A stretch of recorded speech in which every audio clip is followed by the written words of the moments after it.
Welcome to the Human Capital Innovations Podcast. We're your source for personal, professional, and organizational growth and development, where we share original research, explore industry trends, and interview executives and thought leaders from across the globe. We hope you join us often for practitioner-oriented content around all things related to leadership, HR, talent management, organizational development, and change management. Maximize your personal and organizational potential with Human Capital Innovations Podcast.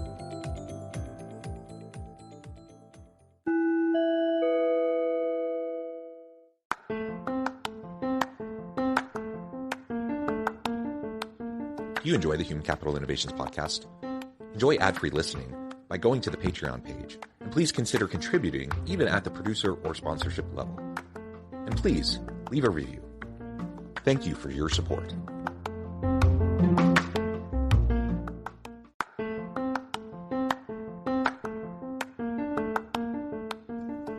Welcome to the Human Capital Innovations Podcast. In this HCI podcast episode, I talk with Anil Dharni about what the role of recruiter will look like in 2023.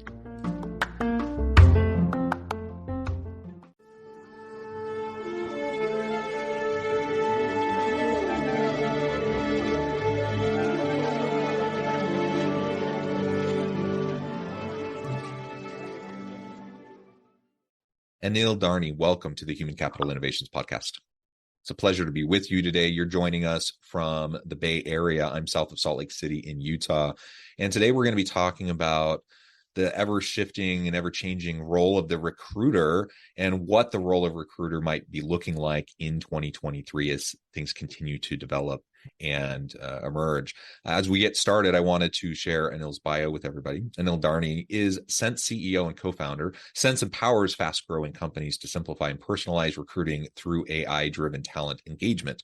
Sense has raised over $90 million, led by SoftBank, Excel, and Google Ventures. Before founding Sense, Anil was co-founder and COO of Funzio, which was acquired by GREE in 2012 for $210 million, where Anil continued his work as COO. Prior to Funzio, he led product and design at the third largest social networking company, High5.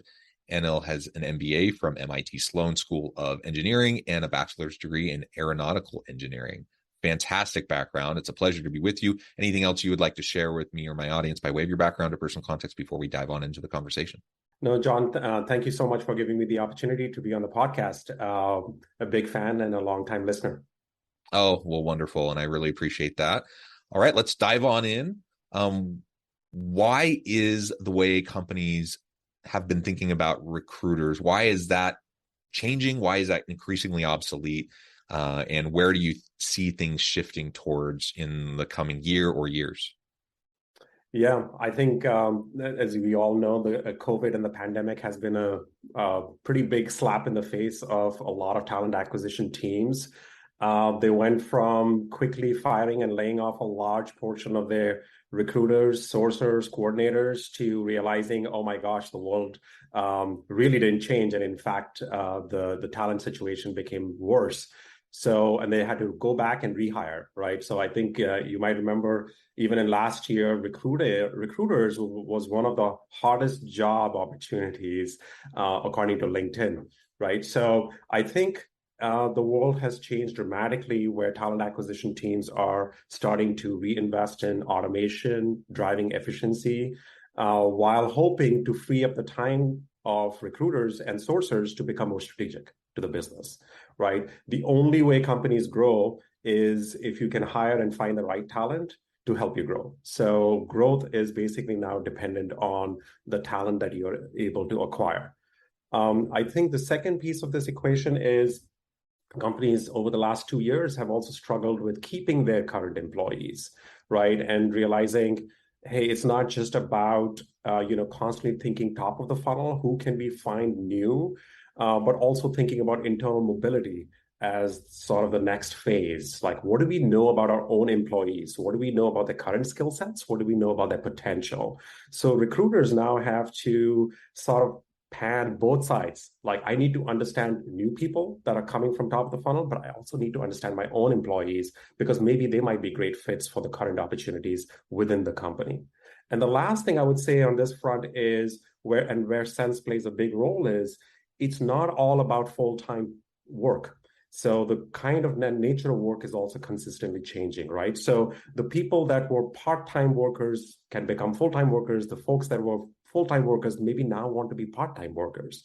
So you got to look at talent holistically on both sides of the coin. Where can I supplement my work? Can I with just both full-time as well as with part-time workers? So how can I augment my workforce? So I think those are the three like Yeah. big trends that recruiters are facing today. Yeah, and of course, what you're describing are some of the major meta trends impacting the entire world of work, right? Which of course are impacting recruiters. So we see, even pre-pandemic, there was a steady, increase in freelance gig work that people were doing. More and more people were embracing that kind of an approach. And the pandemic just accelerated that even further. Of course, AI, deep machine learning, automation, robotics, all of those sorts of things were already continually developing at a pretty substantial rate. That those types of approaches towards automation and their adoption had increased exponentially over the course of the pandemic. And so that has changed and shifted things even more, and so on and so forth, right? All these different things have reshaped what the world of work is and what the modern workplace even looks like. So of course, that's going to impact what recruiters are doing and how they, hopefully are attracting great talent to apply in the first place. But also, to your point, like, are they actually engaging, are organizations engaging and retaining good people, and are they providing career pathways for people, not in the linear kind of upward climb the ladder kind of career pathways, but being a little bit more nuanced about it and understanding the skill sets, the competencies and capabilities of people within the organization that might be able to be developed and moved into new roles that previously they never considered, right? So all of this goes into that recruiting piece, and it kind of completely reshapes what recruiting even means, or what it even looks like, how it's built and modeled within organizations. Absolutely. And I think what that feeds us and what we are seeing now in the market is you need to be a lot more data driven, right? So you need to understand the skills of your current employees as well as the future employees that are applying. You need to be much more proactive versus reactive. So recruiters in the past have waited for let the job order, job requisition come in, and then I will react. And now you just need to be proactive all the time. You have to constantly be building your talent pipelines. And again, the talent pipelines are not just external, they're also internal, right? And can you imagine like the kind of conversation a recruiter needs to have with somebody who's absolutely new to the organization, doesn't understand the brand, doesn't understand the culture, doesn't understand what happens internally, versus the conversation you need to have with a person who's actually your current employee, and then you're selling them on an opportunity within the organization, right? So recruiters are like just have to have this amazing empathy, really understand where the company is going, what the growth trajectory is there, and to your point, the career pathing of the employees too. So it's always just juggling those roles.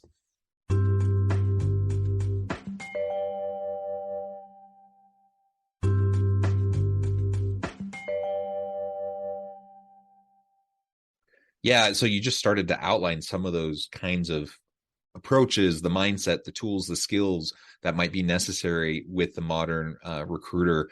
But I want to spend a little bit more time on that and juxtaposition, the current state of affairs with how perhaps it used to be set up in organizations.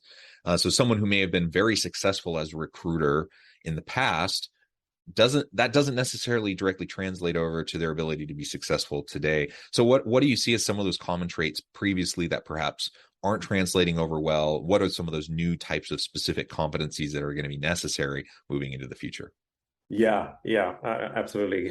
Great question. I'll start with a quick anecdote. Like, there are times when I've walked in the hallways of some of the largest staffing companies in the U.S., and you look at these recruiting teams, and you walk the halls, and all you hear is just the buttons being pressed, the keyboards pressing. So recruiters have been spending a lot of time, instead of having conversations, entering data.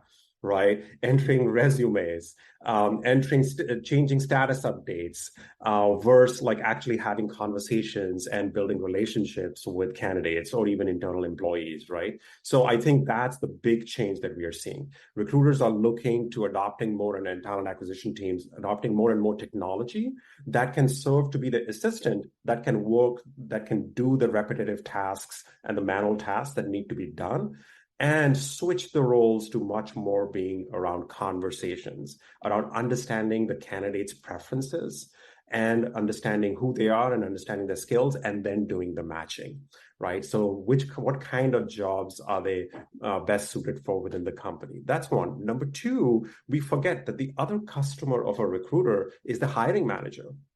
And also, we feel now like, again, the recruiters traditionally have been bogged down by the process. And with the new modern technology, more tools available to them, they can spend more time with the hiring managers trying to understand what exactly are they looking for, versus like just spending time on just the job description, which we all know has just been copied and pasted from some old job descriptions, right? So really understanding what kind of skill set do you need, and then when they have the conversation with the candidate, that conversation being much more meaningful. So again, back to the key traits that we see is they need to be more data driven. They need to serve their customers better, and the customers are the candidates and the hiring managers. They also need to have this empathy.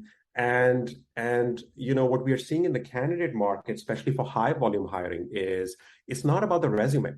You know, especially the world has also changed in the last 2 years. There's a less and less lower dependency on what the resume says, and much more of a higher dependency on what have you actually done, what skill sets do you have, what skill sets do you want to acquire, and the last thing I would say is preferences. So when you're talking in manufacturing, in logistics, in warehousing jobs, it's simple questions like, can you actually stand on your feet for 8 hours a day? Can you do overtime work? Do you have a commute or transportation available to get you to my zip code or to my warehouse facility? Those are way more important than asking the older questions like, do you have a resume in place, right? So recruiters need to spend a lot more time having conversations, figuring out what the preferences of the candidates are, and also on the other side, talking to managers, hiring managers, and really figuring out what they really want in the talent. Yeah, so it comes back to hiring managers understanding what they want, obviously. That's always been a challenge, I think, in finding that alignment. So you're actually recruiting the right types of people in the funnel. But now it's as important as it's ever been. It's even more important that alignment is there. And your focus in on these tools and the technologies to assist recruiters, I think, is really, really important. If you're still functioning in the old school way of recruiting, there's a time and a place for those kinds of approaches, certainly. But generally speaking, it has to be more data driven. You have to utilize these tools. And there's a lot of pressure being put on recruiters. They're simply not going to survive. They're going to burn out if they don't start utilizing these sorts of tools so that they can be more efficient and effective in what they're trying to do, right? Yeah, absolutely. And I will say one thing is like, one big skill set is they really need to adopt the new technology, right? So things are moving so fast, but also we hear from the recruiters and sourcers this constant burden. On average, we are seeing anywhere from 15 to 20 different applications that a recruiter needs to know and use in order to run their end-to-end recruiting process. Can you imagine that, bouncing from one application to the next to the next? That not only causes frustration for the recruiters and sourcers, they have very low NPS for the tools they use, Net Promoter Score, but also the same problem faces the candidates. The candidates are bouncing from one application to the next, right? And they're having a frustrating experience. The hiring manager does not want to log into these systems and give feedback. They're like, can you make this extremely simple for us, right? So that's the challenge for the recruiters is, you've got to adopt technology, but at the same time, how many apps can you actually use on a daily basis? So there needs to be some form of consolidation. And I think that's going to be another big trend for 2023. So simplification of the recruiting process through consolidation of apps, but knowing that, I do need to be pretty familiar with the latest technology. I mean, it's amazing. We have recruiters that are using Sense today that are launching AI chatbots, and you should see the delight in their faces. They're like, this is incredible. I have no experience in programming, in coding, but with a no-code platform, I'm able to launch AI chatbots that can capture candidates, that can screen candidates, and the expression is just absolutely delightful.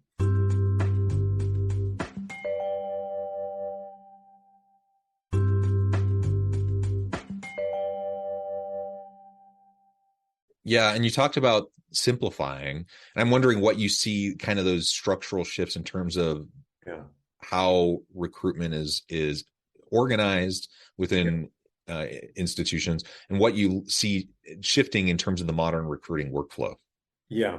Okay. So the first, I think, big theme that we're going to see in 2023 and beyond is going to be consolidation. So again, back to the point, like over 15 different apps that recruiters and sourcers need to use. There's a big push in consolidating that. That's number one. Number two, the rise of the recruiter assistant, right? So a lot of manual tasks that is burdensome that today the recruiters do will be taken over basically by technology. So they don't have to do that, right? So what do I mean by that? Capturing a candidate on your website, or when they apply through a text to apply, or when you go to a campus recruiting event, technology can capture the candidate. Technology can screen the candidates. So your recruiters are not having to screen hundreds and thousands of candidates and are only talking to the ones that are actually relevant for the job and for the role. Number two, interview scheduling. Can you imagine how much time talent acquisition teams spend today in trying to do phone screens, in trying to schedule interview panels, round one, round two, round three, whatever the case might be, depending on the organization. So let's take that burden out of them, right? So they're going to have to figure out, how do I work with my assistant? And this is the new age of an assistant, which is great. Number two, they also need to have a deeper understanding of candidate, not just from the skill perspective, but as I mentioned, from their preferences. So I'm not happy. What is it that the candidate wants? And not just like, what is it that the company wants, right? And then do the matching based on that. We are seeing, I think the stat is from Indeed, on average, candidates are applying to at least 12 jobs at a time, right? So when you're making job application and easier, candidates are starting to apply to lots and lots of jobs. So who will a candidate work with is the one recruiter that is going to respond the fastest, right? So you got to work with over text. You got to work over WhatsApp. You got to work over TikTok, over Facebook Messenger versus the traditional channels that we all think is like email. So that's what's happening, and that's where we feel like the adoption of tools will take place. Yeah, and just to reiterate something that came up a little bit earlier in the conversation, but I think it applies here too, is with all those communication channels that we're adopting, to also recognize that we have different pools of people that we can tap into than perhaps we were even thinking about before. People internally to the organization through career pathways and pipelines, if we think creatively. But it's not necessarily about headhunting either. Like, it's not like we need to go pick someone off from another organization to come work for us. Are we thinking creatively about gig work, freelance work, contingent work, and having distributed teams where the geographical barriers to work have largely broken down? Can we be recruiting from all over the world almost, and people who may have their day job, who want to do something as a side hustle? They want to do, they want to make a contribution in a new, unique way, maybe a creative way that they don't do in their normal job. There's so many opportunities if we can think a little bit more creatively about it, and then utilize and leverage the tools and the channels to be able to communicate effectively. What a great point, because I mean, the data is by 2027, 50% of the US workforce will be gig, right? In one way or the other, to your point, they'll be doing that. And by the way, this data is from Workday. I just attended that keynote, and they shared that because the way we all work is changing. Number two is what you're talking about, just the remote, and talent is everywhere, and access to talent. You can access talent in different parts of the world. But then again, can you imagine the challenge for the recruiter? How do I have this conversation? How do I know what is the cultural nuance when I'm talking to talent in Eastern Europe versus in India versus here in the US, right? And how do I pitch the job, the opportunity to somebody who maybe wants a full-time role versus somebody maybe who wants it as a gig or maybe who wants it as temporary work for the next 6 months, right? So can you imagine what challenges the recruiters are going to face in the future? And they got to adapt, and they can't do busy work. So they got to get and adopt technology and lead this digital transformation that actually many of the talent acquisition teams, they now know this is the way it's going to be. But that adoption and that digital transformation can't happen soon enough. So recruiters can start switching to this mode where they are now figuring out, okay, how do I hire somebody remotely? How do I hire a gig worker? But that's what is fun. And that's why this job is one of the hottest jobs in the market right now. The level of complexity here has just ramped up so quickly. And that brings in all these different traits and skills that you've been describing, the ability to just be very quick and agile and adapting to the new technologies and embracing them, all of that. And just the complexity, as you were just describing, around, a dispersed kind of global labor market that you can tap into, and all these different types of workers with different varying types of motivations and willingness and availability and such. All of this is just changed very rapidly. It will continue to change. It just adds to the complexity. We need more people ready and willing to lean into that complexity if they're going to be successful in these types of roles. So it's super challenging, as you said. It's not for the faint of heart. And I hats off to really great recruiters that are out there. It's still a great career path. It's a great opportunity for people, but it's hard, and you're going to have to be adaptive if you're going to be successful. Absolutely. Yeah. Anil, this has just been a great conversation. I really appreciate all of the insights that you've provided me and my audience today. Before we wrap things up in the last few minutes, I just wanted to give you a chance to share with the audience how they can connect with you, find out more about your work, your team, where they can find out more about Sense, and then give us a final word on the topic for today. Yeah, so thank you again for having me. So I'm just Anil Dharni. You can find me on LinkedIn, or it's Anil at sensehq.com. So, and our website is www.sensehq.com. Again, as John introduced us, we help companies that are growing to simplify their recruiting process and also to personalize their recruiting process. So, as we've discussed here, it's a really complex world, and it's only getting more and more complex. And we really help recruiters and talent acquisition teams free up their time. So our software is really built for that. We go really deep and try and understand your recruiting process so you can have the conversations and you can have the strategic impact that you need to have. So you're serving both the candidate and the hiring manager the best way you can. So thank you so much for your time and having me. Thank you so much, Anil. It's been a real pleasure. I encourage my audience to reach out, get connected, find out more about what Anil and his team at Sense can do for you. And as always, I hope everyone can stay healthy and safe, that you can find meaning and purpose at work each and every day. And I hope you all have a great week. Do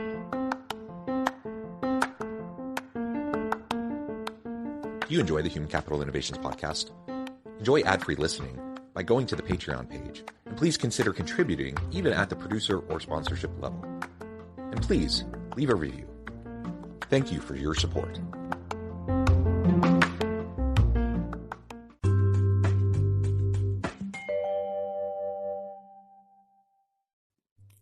Thanks again for joining us for this episode of the Human Capital Innovations podcast. I hope you stay healthy and safe and that you have a great week.